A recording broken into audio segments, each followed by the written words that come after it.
J'ai entendu mes parents dire qu'elle est trop stupide pour remarquer qu'on ne la garde que pour son argent. Alors je les ai laissés penser ça jusqu'à ce qu'il soit trop tard pour qu'ils puissent y remédier. Salut tout le monde, avant de commencer la vidéo d'aujourd'hui. Je voulais juste vous demander une petite faveur. Notre chaîne a un peu ralenti, et cliquer sur le bouton s'abonner et laisser un commentaire nous aiderait vraiment. Bon, allons-y. Bon. Je n'aurais jamais pensé publier ça sur Reddit, mais j'ai vraiment besoin de vider mon sac. Toute cette histoire me ronge de l'intérieur, et mon thérapeute pense que l'écrire pourrait aider. Désolé si c'est long et un peu décousu. Alors, un peu de contexte, moi, 28 ans, femme, j'ai grandi dans ce que vous appelleriez une famille normale de classe moyenne. On n'était pas pauvre ou quoi que ce soit, mais mes parents se plaignaient toujours des factures et de la cherté de tout. Ils faisaient des commentaires du genre « ça doit être bien d'avoir de l'argent en plus » dès qu'on voyait des gens avec de belles choses. J'ai grandi en pensant que devenir riche était un rêve impossible. Mais ensuite, j'ai eu de la chance, je suppose. Pendant mes études, j'ai lancé une petite entreprise en ligne de vente de coques de téléphone personnalisées avec mes dessins.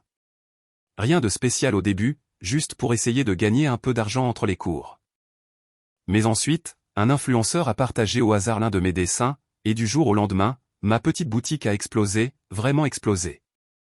À 25 ans, je gagnais plus d'argent que mon père, qui occupait le même emploi de bureau depuis 20 ans. C'était bizarre au début, comme si je ne savais pas quoi faire de tout cet argent qui arrivait. Mes parents m'ont toujours appris à être responsable avec l'argent, donc je n'achetais pas des trucs de marque ou des voitures de luxe au début. Ça me faisait juste du bien d'aider ma famille. La maison de mes parents avait besoin d'un nouveau toit, genre $8000, et je me suis dit, je m'en occupe. L'expression sur leur visage était incroyable. Mon père a presque pleuré. Ensuite, la voiture de ma sœur est tombée en panne et avait besoin d'environ $2500 de réparation. J'ai payé ça aussi. Puis mon frère a été licencié et n'a pas pu payer son loyer. Alors je l'ai aidé pendant quelques mois, ce qui s'est transformé en 1 an et demi, LOL. Très vite, c'est devenu la nouvelle norme que je paie pour tout. Chaque fois qu'on allait manger au restaurant en famille, tout le monde supposait que j'allais payer l'addition. Noël est arrivé. Et il s'attendait à ce que j'achète des cadeaux incroyables alors qu'ils me donnaient des cartes cadeaux Starbucks de $20. Quand mes parents ont failli perdre leur maison parce qu'ils avaient du retard dans leurs paiements hypothécaires, je les ai aidés à refinancer et j'ai commencé à leur envoyer de l'argent tous les mois pour les aider. Mon copain, ensemble depuis 3 ans, a commencé à me faire remarquer des choses que je ne voulais pas voir, comme le fait qu'il ne proposait même plus de payer. Ou qu'il commandait le plat le plus cher du menu quand je payais mais se plaignait des prix s'il pensait qu'il devait payer. Je me suis juste trouvé des excuses. Comme ils s'habituent encore à ce que j'ai de l'argent ou ils m'ont aidé toute ma vie, c'est à mon tour de les aider. Mais les choses ont commencé à devenir bizarres il y a environ 3 mois. Ma cousine, avec qui je n'étais jamais très proche, a commencé à envoyer des textos à mon copain. Au début, c'était des choses normales. Mais ensuite elle est devenue aguicheuse et a commencé à lui envoyer des photos qui étaient inappropriées. Mon copain m'a tout montré. Et j'étais choqué mais j'ai quand même essayé de trouver des excuses, comme peut-être qu'elle est juste amicale et peut-être qu'elle ne réalise pas comment ça se présente. Mais ensuite, mon copain a lâché la bombe, ta cousine m'a aussi dit que toute ta famille pense que tu es une idiote, que tu es tellement stupide de ne pas remarquer qu'ils t'utilisent juste pour ton argent. J'ai complètement pété les plombs, mais pas contre ma famille, contre mon copain. Vous vous rendez compte? Je l'ai littéralement accusé d'inventer ça pour causer des problèmes. On a eu une énorme dispute où je lui ai dit des choses horribles sur le fait qu'il était jaloux de ma famille. Il a dormi sur le canapé pendant environ 1 semaine. J'étais convaincu qu'il mentait. Mais ensuite, j'ai commencé à remarquer de petites choses que je ne m'étais pas autorisé à voir auparavant, comment ma mère levait les yeux au ciel quand je parlais de mes succès professionnels. Comment mon père changeait immédiatement de sujet si je parlais d'autre chose que de l'argent que je gagnais, comment les conversations s'arrêtaient soudainement quand j'entrais dans une pièce. Et ensuite il commençait à me demander comment allaient les affaires avec ses sourires faux et bizarres. De petits commentaires ont commencé à ressortir aussi. Mon frère plaisantant sur le fait que j'étais son plan de retraite, ma sœur me demandant si elle était sur mon testament. Mes parents parlant de ses vacances qu'ils méritaient et me regardant avec espoir. Mon copain et moi nous sommes réconciliés après que j'ai réalisé qu'il avait peut-être raison. Observe-les juste plus attentivement, a-t-il suggéré. Regarde si j'ai raison. Alors j'ai commencé à faire plus attention à la façon dont ma famille agissait quand ils pensaient que je ne regardais pas. Les regards qu'ils s'échangeaient quand je proposais de payer quelque chose, la façon dont ils parlaient de moi aux autres, se concentrant toujours sur mon argent. Jamais sur moi en tant que personne ou sur mes réalisations. J'ai surpris ma sœur au téléphone une fois en train de dire « Ouais, elle paiera définitivement pour ça. Elle paie pour tout. C'est presque trop facile. » J'ai fait semblant de ne pas entendre, mais ça m'a fait tellement mal. Le pire, c'était de réaliser depuis combien de temps ça durait probablement. Comme des années où il me voyait comme un simple chèque sur pattes, des années où il riait dans mon dos en se moquant de la stupidité de ne pas le voir. Étais-je vraiment si désespéré d'obtenir leur approbation? Je suppose que oui. En grandissant, j'ai toujours été l'enfant décevant, pas aussi athlétique que mon frère. Pas aussi populaire que ma sœur. Mes parents m'ont toujours fait sentir que je n'étais pas tout à fait assez bien, alors quand j'ai finalement eu quelque chose qu'ils appréciaient, l'argent. Je me suis accroché à leur approbation comme si c'était de l'oxygène. Mais quelque chose se construisait à l'intérieur de moi, ce mélange de colère et de douleur qui revenait sans cesse. J'avais l'impression de connaître la réponse, et ça me rendait malade, mais j'avais besoin de preuves. J'avais besoin de savoir avec certitude si mon copain avait raison. Ou si j'étais juste paranoïaque. Puis l'anniversaire de mon père est arrivé le mois dernier. J'ai pensé que ce serait peut-être l'occasion idéale. On fait toujours ce grand dîner de famille chez eux. La même maison que j'ai pratiquement sauvée de la saisie l'année dernière quand je les ai aidés à refinancer. Devenant de plus en plus gros à chaque fois que je remarquais un autre haussement d'yeux ou que j'entendais un autre commentaire.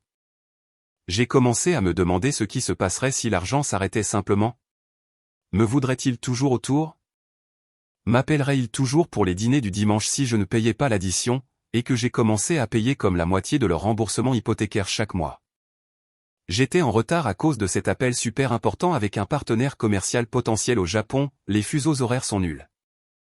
Mais j'ai envoyé un texto à ma mère pour lui dire que j'étais en route. Quand je suis arrivé, j'ai utilisé ma clé pour entrer. Ils m'ont donné une clé il y a des années pour que je puisse passer à n'importe quel moment, mais honnêtement, je pense qu'ils voulaient juste que je puisse déposer de l'argent et des trucs sans qu'ils aient à ouvrir la porte. Quoi qu'il en soit. J'entendais tout le monde dans la salle à manger rire très fort. J'allais entrer et dire bonjour quand j'ai entendu mon père prononcer mon nom. Elle paiera pour ça, disait-il. Elle le fait toujours. Dis-lui juste qu'on en a besoin pour la plomberie ou quelque chose comme ça. Tout le monde s'est remis à rire. Mon Dieu, elle est tellement facile à manipuler. A dit ma sœur. Tu te souviens quand je lui ai dit que j'avais besoin d'argent pour les réparations de la voiture? Je suis allé à Canquin avec cet argent. J'ai littéralement gelé là dans le couloir, comme si mes pieds ne voulaient plus bouger. Mon cœur battait si fort que je jure qu'ils auraient pu l'entendre depuis la salle à manger. Vous savez ce qui est fou? C'était ma cousine, la même qui a essayé de draguer mon copain. Elle croit vraiment qu'on la respecte. Comme si avoir de l'argent compensait le fait d'être une telle idiote. Elle est tellement stupide de ne pas le remarquer, a ajouté mon frère. Et je pouvais pratiquement l'entendre lever les yeux au ciel. On fait ça depuis des années. Eh bien, gardez-la dans l'ignorance, a dit ma mère. Et c'était le pire parce qu'elle a toujours fait semblant de me soutenir. Tant qu'elle signe des chèques, qui s'en soucie? Elle est trop idiote pour jamais le comprendre. Puis ils se sont tous remis à rire. Pas juste de petits rires, mais de vrais éclats de rire. Ils se moquaient littéralement de la façon dont ils pensaient que j'étais stupide. Ma propre famille. Je ne pouvais plus respirer, sérieusement. J'avais l'impression que quelqu'un venait de me donner un coup de poing dans la poitrine. Je tremblais, et je pouvais sentir les larmes venir. Mais j'étais aussi tellement en colère. J'avais envie de crier. J'avais envie de faire irruption là-dedans et de les confronter tous, de renverser la table comme dans ces mêmes Instagram. Mais ensuite, j'ai eu ce moment bizarre de clarté. Si je les confrontais, ils s'excuseraient, trouveraient des excuses, me diraient qu'ils ne le pensaient pas, et puis dans quelques semaines, les choses reviendraient à la normale. Ils feraient plus attention à ce qu'ils disaient autour de moi, mais rien ne changerait vraiment. Alors au lieu de ça, j'ai reculé silencieusement. Je suis sorti, et j'ai appelé mon copain. Tu avais raison, j'ai murmuré, essayant de ne pas pleurer trop fort au cas où il pourrait m'entendre dehors. Surtout. Il m'utilise. Il pense que je suis une idiote. Il n'a pas dit « je te l'avais dit », ce qui est l'une des raisons pour lesquelles je l'aime. Il a juste dit « je suis désolé ». Qu'est-ce que tu veux faire? J'y ai réfléchi pendant une seconde, essayant de faire fonctionner mon cerveau à travers toutes les émotions. J'ai une idée, mais j'ai besoin de temps pour la mettre en place. Peux-tu appeler ma mère et lui dire que j'ai été retenu au travail et que je ne peux pas venir dîner? Il l'a fait, a inventé une histoire sur la façon dont j'avais une urgence avec un gros client. Ma mère m'a appelé plus tard, toute inquiète, me demandant si tout allait bien avec mon entreprise. Maintenant, je pouvais entendre la fausse inquiétude dans sa voix. Elle ne s'inquiétait pas pour moi, elle s'inquiétait que sa source de revenus ait des problèmes. Pendant les 2 semaines suivantes, j'ai joué le rôle de ma vie. J'ai fait semblant que rien n'avait changé. J'ai souri pendant le déjeuner du dimanche. J'ai répondu au texto de ma sœur me demandant de l'argent pour l'assurance auto, ouais, bien sûr. J'ai écouté l'histoire à pleurer de mon frère sur le besoin du premier et du dernier mois de loyer pour un nouvel appartement parce que son colocataire avait déménagé à l'improviste, probablement parc. Qu'il en avait marre que mon frère ne paie pas sa part de loyer. J'ai continué à jouer le rôle de la vache à lait naïve, mais à l'intérieur, je bouillonnais. Chaque faux sourire. Chaque « je vous aime » à la fin d'un appel, chaque fois que je devais faire semblant de ne pas savoir ce qu'il pensait vraiment de moi, c'était comme avaler du poison.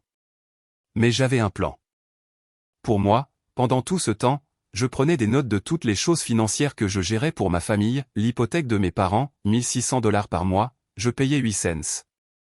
L'assurance auto de ma sœur, $300 par mois, probablement allant directement à son fonds de vacances, l'aide temporaire au loyer de mon frère, $1 200 par mois.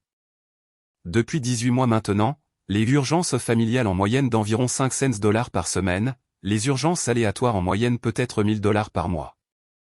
Ça fait plus de $5000 par mois que je donnais à des gens qui se moquaient littéralement de moi dans mon dos.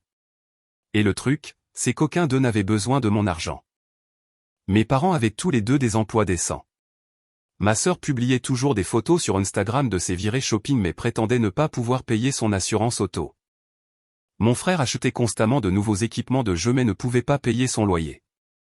Ils n'étaient pas pauvres, ils étaient juste avides, et j'étais leur poule aux œufs d'or. Le plus difficile était de garder le secret autour de mon copain. Il savait que j'étais bouleversé, mais je ne lui ai pas encore parlé de mon plan. J'avais peur qu'il essaie de me dissuader ou qu'il pense que c'était trop extrême. Mais plus je pensais à ce qu'ils avaient dit, plus je devenais certaine que je devais faire quelque chose de dramatique. Chaque fois que je commençais à me sentir coupable de ce que je planifiais, je me souvenais de leur rire, de leur moquerie, des années de manipulation. J'ai toujours été une planificatrice, c'est pourquoi mon entreprise a réussi. Je ne prends jamais de décisions impulsives. J'analyse. J'établis une stratégie, puis j'exécute. Et c'est exactement ce que j'allais faire avec ma famille.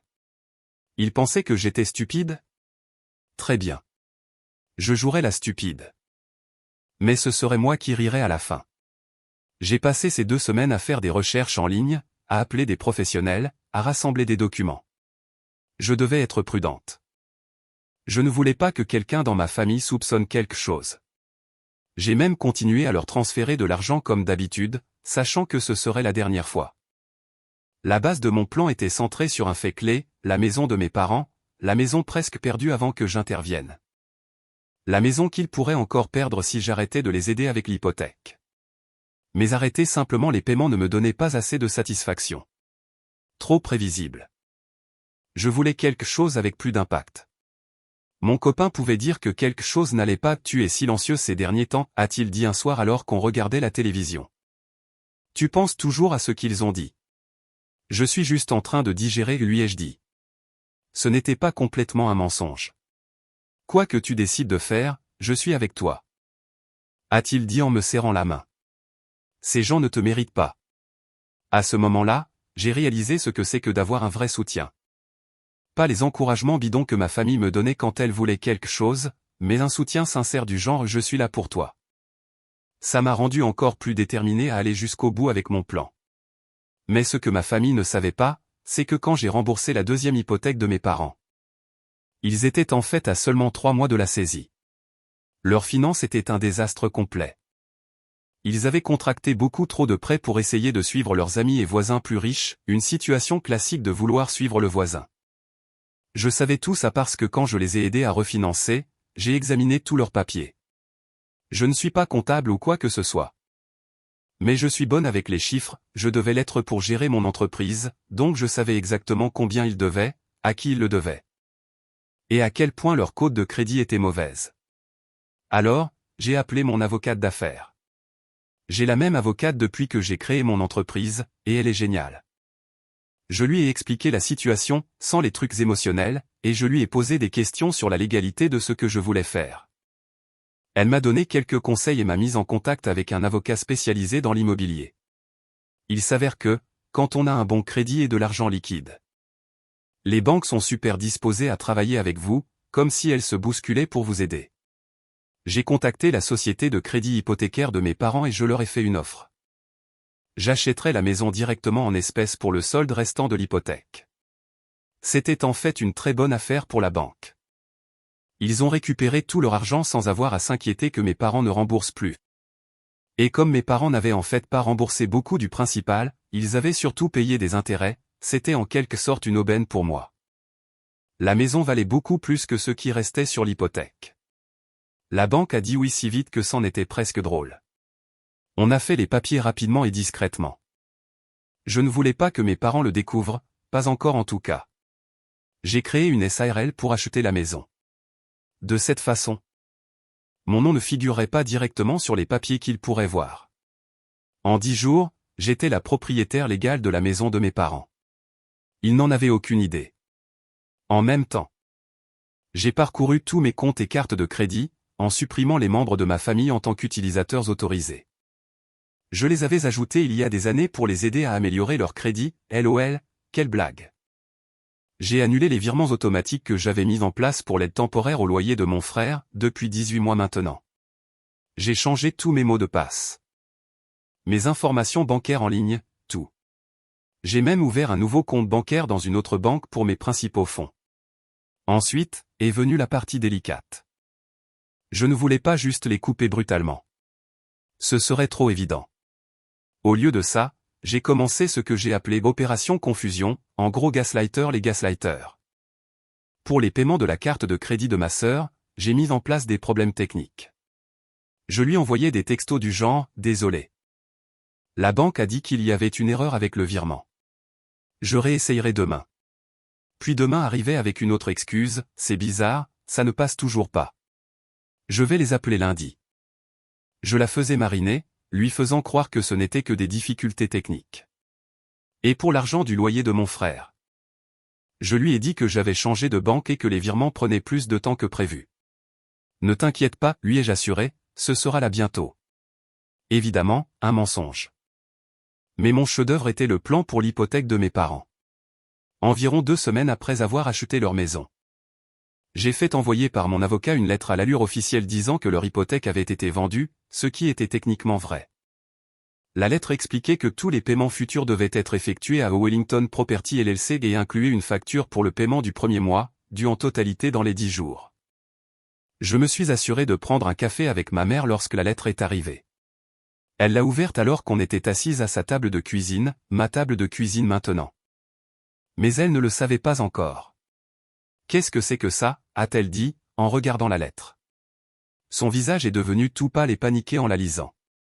Mon père la lui a arraché des mains. Il est écrit que notre hypothèque a été vendue à Wellington Property LLC. C'est qui, ça, bordel? J'ai mis mon visage le plus confus, niveau d'actrice 100. C'est bizarre, laisse-moi voir. J'ai pris la lettre, faisant semblant de la lire attentivement même si j'avais aidé à l'écrire. Oh, ça arrive parfois. Les banques vendent des hypothèques à d'autres sociétés. C'est normal. Mais qu'en est-il de notre paiement, a demandé ma mère, paniquée. Tu as dit que tu t'en étais occupé ce mois-ci. J'ai froncé les sourcils, jouant l'idiote. J'ai essayé de, peut-être que le paiement est allé à l'ancienne société? Laisse-moi les appeler. J'ai fait semblant de passer des appels dans l'autre pièce. Quand je suis revenu, j'avais l'air inquiète. Alors, il y a un problème. L'ancienne banque dit qu'ils ont transféré votre compte à ce Wellington Place donc ils ne peuvent pas accepter le paiement. Et Wellington dit que vous êtes déjà en retard sur votre premier paiement chez eux. C'est ridicule, a crié mon père. On n'a jamais entendu parler de ces gens. Je sais, ai-je dit d'une voix apaisante. Écoutez, ne vous inquiétez pas, je vais arranger ça. J'ai juste besoin de savoir où envoyer l'argent maintenant. Mes parents se sont un peu calmés. Ils croyaient toujours que j'allais les sortir de là, comme toujours. La fille stupide allait tout réparer. J'ai laissé mes parents mijoter pendant une autre semaine. Pendant ce temps, Wellington Property, moi, a envoyé une autre lettre. Celle-ci était plus sérieuse, payée dans les 10 jours, sinon une procédure d'expulsion sera engagée. Vous auriez dû voir le visage de mes parents quand cette lettre est arrivée. Ils étaient en panique totale. Tu ne peux pas juste appeler ces gens de Wellington et les payer, a supplié ma mère. J'ai essayé, ai-je menti. Ils ne répondent pas à mes appels. On dirait qu'ils veulent saisir ou quelque chose comme ça. Mon père a frappé un mur, a vraiment fait un trou dans le placo-plâtre. C'est vautour. J'ai suggéré qu'ils essaient d'appeler eux-mêmes. Bien sûr, le numéro menait à une messagerie vocale très professionnelle que j'avais enregistrée, LOL, qui ne rappelait jamais. Je les ai laissés essayer de décider quoi faire.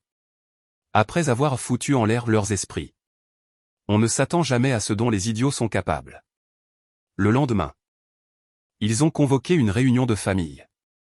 Tout le monde s'est présenté, mon frère, ma sœur, même ma cousine, celle qui a dragué mon copain. Ils avaient l'air inquiets. On est sur le point de perdre la maison, a annoncé mon père. Tout le monde a commencé à parler en même temps, en panique. Que s'est-il passé? Comment est-ce possible? Où allez-vous vivre?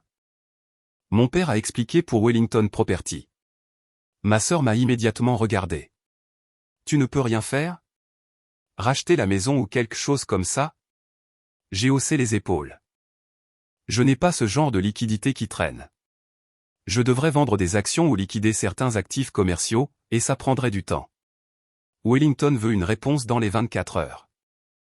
Mais tu nous as toujours aidés avant, a dit mon frère d'un ton accusateur. Je sais, et j'ai essayé, mais c'est différent.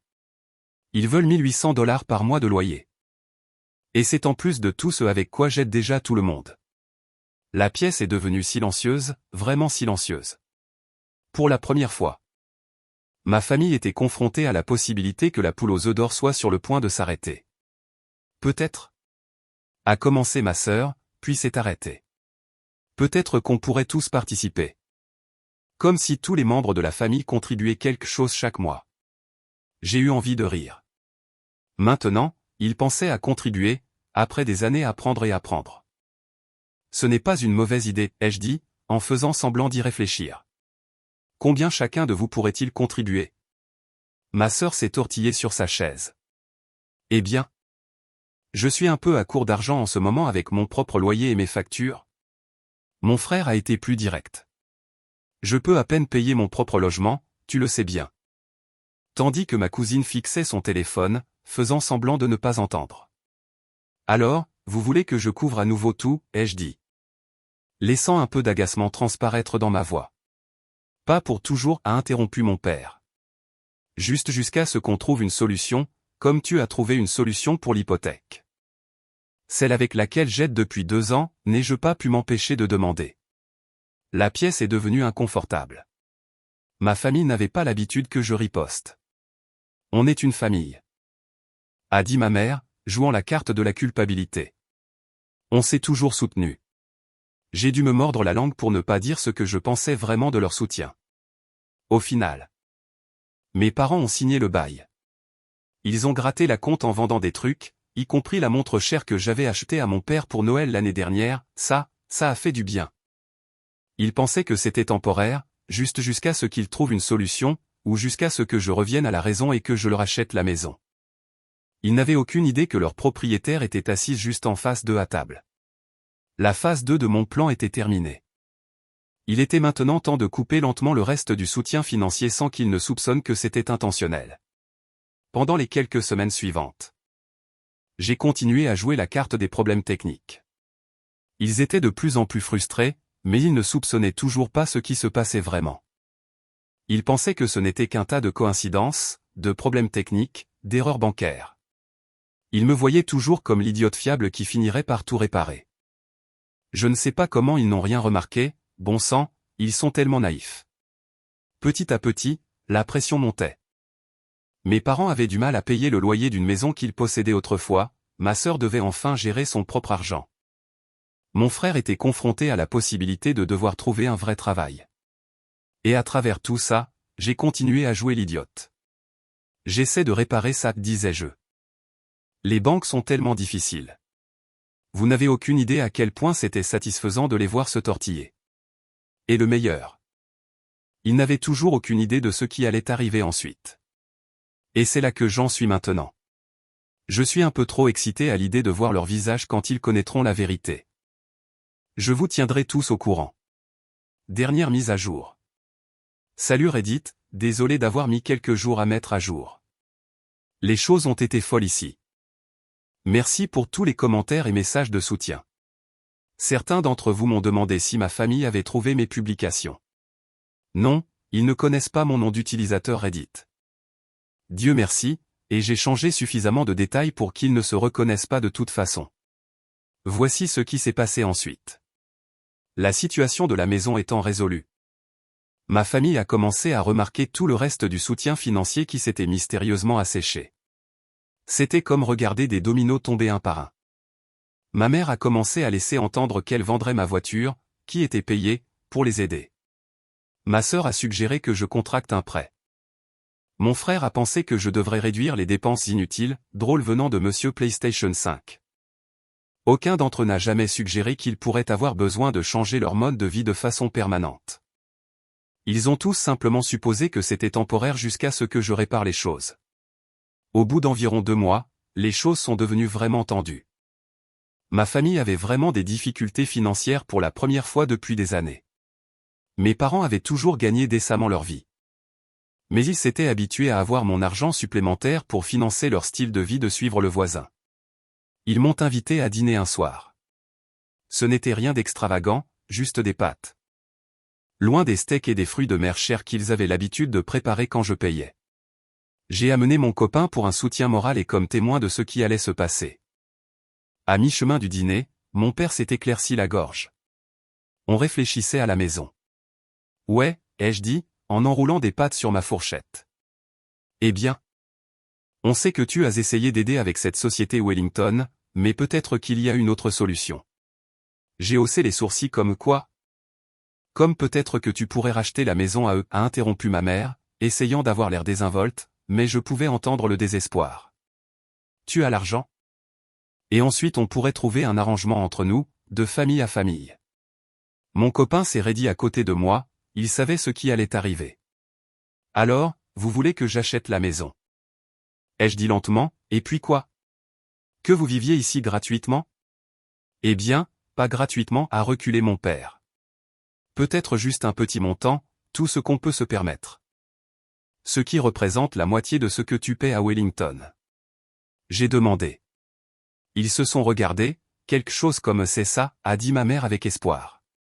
J'ai posé ma fourchette. Pourquoi ferais-je ça? Ils avaient l'air vraiment confus par la question, comme si ça ne leur avait jamais traversé l'esprit que je pourrais dire non. Parce qu'on est une famille. A dit mon père comme si c'était la chose la plus évidente au monde. Tu nous as toujours aidés avant. Et c'est là que j'ai décidé que c'était la fin du jeu. Le moment pour la vérité de frapper comme un camion. Je me suis adossé et j'ai dit, vous savez ce qui est drôle avec la famille? C'est censé être une question d'amour, de soutien. Pas de me traiter de stupide ou d'idiote pendant que vous riez dans mon dos. Silence, comme si je venais de faire sortir l'air de la pièce à coups de pied. Leur visage, blanc comme des fantômes. On aurait dit que j'avais invoqué un démon. De quoi tu parles, a chuchoté ma mère, sa voix tremblant. J'ai croisé son regard, calme, froid, mortel. Je vous ai entendu lors du dîner d'anniversaire de papa, chaque mot, comment je suis facile à manipuler. Comment ma sœur a pris mon argent pour des réparations de voiture mais est partie à Canquin à la place, comment j'étais trop stupide pour remarquer que vous m'utilisiez tous. On aurait pu entendre une mouche voler, en fait, rayer ça, on aurait pu entendre leur dignité s'écraser à l'atterrissage. Tu as entendu ça, a finalement étouffé mon père. Sa voix sèche comme du papier de verre. Chaque foutu mot, ai-je rétorqué, y compris le petit bijou de maman sur le fait de me garder dans l'ignorance tant que je continue à signer des chèques. Solide conseil, au passage, dommage qu'il n'ait pas bien vieilli. Ils avaient l'air sur le point de vomir. Mon copain essayait tellement de ne pas rire que je pensais qu'il allait faire une rupture d'anévrisme. On ne voulait pas dire ça. A bégayé ma mère. Je l'ai coupé si vite que c'était chirurgical. Oh, et une autre chose. Wellington Property? Salut, c'est moi. J'en suis la propriétaire. J'ai acheté cette maison. Je suis votre propriétaire. Je ne savais pas que vous étiez aussi idiot que ça, au point de ne même pas le remarquer. Si je pensais qu'ils étaient pas à l'avant, c'était un autre niveau. Leurs mâchoires sont tombées. Tombées si bas que je m'attendais presque à ce qu'elles brisent les carreaux de sol. Honnêtement, j'aurais dû filmer ça. C'est pas possible, a bafouillé mon père. Les yeux écarquillés comme si je venais de lui avouer que j'étais Batman. J'ai sorti mon téléphone, je l'ai fait glisser sur la table comme un coup final de boss. L'email était juste là. Transfert d'actes, Wellington Property LLC, détenu par votre serviteur. Comment, a chuchoté ma mère, ayant l'air comme si le monde venait de se terminer. J'ai haussé les épaules, décontracté. Cool, mortel. Il s'avère que je ne suis pas aussi bête que vous le pensiez. Gérer ma propre entreprise m'a appris une chose ou deux. Comme comment acheter une maison à des gens qui me traitent comme de la merde. Sous la table, mon copain m'a serré la main, fière, solide, mienne. Alors, tout ce temps. Mon père a lutté. Les mots lui manquant. J'ai incliné la tête. Tout ce temps, vous m'avez payé un loyer, et vous continuerez à payer au prix du marché, pas de réduction familiale. Ou faites vos valises et trouvez un autre endroit. Votre choix. Et puis je me suis levé, parce que j'en avais fini. Mon copain s'est levé avec moi, parce que c'est un vrai. On s'en va maintenant. Oh, et le loyer est dû le premier. Wellington Property est un peu regardant sur les pénalités de retard, vous devriez peut-être prévoir ça dans votre budget. Je n'ai pas pris la peine de regarder en arrière, mais j'ai entendu ma mère commencer à pleurer alors que je sortais. Une partie de moi, ouais, je me sentais mal, mais surtout, je me sentais libre. Comme si je venais de déchirer la dernière chaîne qui me retenait. Mon copain a finalement lâché le rire qui le retenait. C'était la chose la plus badass que j'ai jamais vue. L'expression sur leur visage. J'ai commencé à rire aussi, mais le mien n'était pas qu'un rire. C'était des années de rage, de trahison, de frustration, tout qui se brisait comme un barrage. J'ai ri jusqu'à en pleurer. Tu vas bien, a demandé mon copain, sa main toujours dans la mienne. J'ai essuyé mes yeux et j'ai souri. Je vais mieux que je ne l'ai été depuis des années. Et je le pensais. Pour la première fois et pour toujours, je n'étais le distributeur automatique de personne, je n'étais pas un chèque de paie ambulant, je n'étais pas leur marionnette. J'étais libre. Les conséquences ont été exactement ce à quoi on pouvait s'attendre, un chaos total. Ils ont essayé de prétendre que je les avais trompés, eux, ironiques. Mon père a même contacté un avocat qui lui a apparemment dit qu'il n'y avait rien d'illégal dans ce que j'avais fait. La vente de l'hypothèque était légitime. Le contrat de location était contraignant et tout avait été fait dans les règles. Ensuite, ils ont essayé la voie de la culpabilisation. Ma mère m'a appelé en pleurant tous les jours pendant environ 2 semaines, comment as-tu pu faire ça à tes propres parents après tout ce qu'on a fait pour toi? On t'a mieux élevé que ça. J'ai laissé la plupart des appels aller à la messagerie vocale, mais les rares fois où j'ai décroché, je suis resté calme et j'ai juste répété que le loyer était dû le premier. Que Wellington Property ne faisait pas d'exception. Ma sœur et mon frère étaient furieux quand ils ont réalisé que je les avais coupés aussi. Ma sœur a même eu le culot de m'envoyer un texto. Comment as-tu pu faire ça à ta propre famille? On a toujours été là pour toi. J'ai répondu de la même manière. Tu peux m'appeler une idiote tout en dépensant mon argent pour des vacances au lieu de réparation de voiture. Aussi, quand exactement étiez-vous là pour moi? Était-ce quand vous vous moquiez de moi dans mon dos ou quand vous utilisiez ma carte de crédit pour acheter des vêtements de marque? Elle n'a pas eu de réponse à ça. Aussi, ma cousine, celle qui a essayé de draguer mon copain, a répandu des rumeurs dans la famille selon lesquelles je faisais une sorte de dépression nerveuse. L'argent l'a changé, a-t-elle dit à tout le monde. Elle n'est plus la même personne. J'ai bloqué son numéro. Des membres de ma famille éloignés à qui je parlais à peine ont commencé à m'appeler pour essayer de me raisonner. C'est amusant de voir comment des gens qui ne prenaient jamais le temps pour moi auparavant avaient soudainement tant de choses à dire. J'ai laissé la plupart de ces appels aller à la messagerie vocale aussi. Au final, la réalité les a frappés plus fort que je n'aurais jamais pu le faire. Après une semaine de tensions silencieuses et de textos maladroits, ils ont cédé. Mes parents ont commencé à payer le loyer, pas de réduction, pas de cadeaux, juste de l'argent comptant. Comme tout le monde. Les mêmes parents qui se vantaient de la facilité avec laquelle ils pouvaient me faire payer leurs factures négociaient maintenant des plans de paiement avec leur propre fille. L'ironie est délicieuse. Ils savaient qu'ils n'avaient pas le choix, perdre la maison ou payer. C'est amusant de voir à quelle vitesse la loyauté s'estompe quand l'argent s'assèche. Mais bon. Les affaires sont les affaires, et cette fois, ils apprennent à la dure que je ne suis pas seulement l'idiote de la famille, je suis la propriétaire. À travers tout ça, mon copain a été mon roc. Tu n'es pas folle, n'a-t-il cessé de me dire, ce sont eux qui ont mal agi, pas toi. Le plus dur a été de gérer la culpabilité. Même si je savais que j'avais raison. Des années passées à réparer les problèmes de la famille m'ont fait me sentir responsable de leurs problèmes. Quoi qu'il en soit, mon copain m'a demandé en mariage le mois dernier. Quand il a rencontré mes parents il y a 2 ans, il vivait de mon argent et me traitait d'idiote dans mon dos. Maintenant, ce sont mes locataires, qui apprennent lentement à me respecter. La vie est bizarre parfois. Je ne sais toujours pas si je ferai un jour pleinement confiance à ma famille. La blessure est trop profonde et certaines choses ne peuvent pas être défaites. Mais je suis ouverte à l'idée de voir où cela va mener. Peut-être qu'avec le temps, nous pourrons construire quelque chose de nouveau. Quelque chose basé sur le respect réel plutôt que sur ce que je peux leur donner. La plus grande leçon que j'ai apprise, c'est que parfois, les gens que vous aidez le plus vous apprécient le moins. Et parfois vous devez être le méchant pour être traité correctement. Je ne regrette pas d'avoir acheté leur maison, je ne regrette pas de les avoir coupés financièrement. Ils avaient besoin de me voir comme une personne et non comme un compte bancaire, et j'avais besoin de m'évaluer suffisamment pour exiger ce respect. Alors ouais, c'est mon histoire. Je suis passé d'être le distributeur automatique de la famille à être la propriétaire de la famille.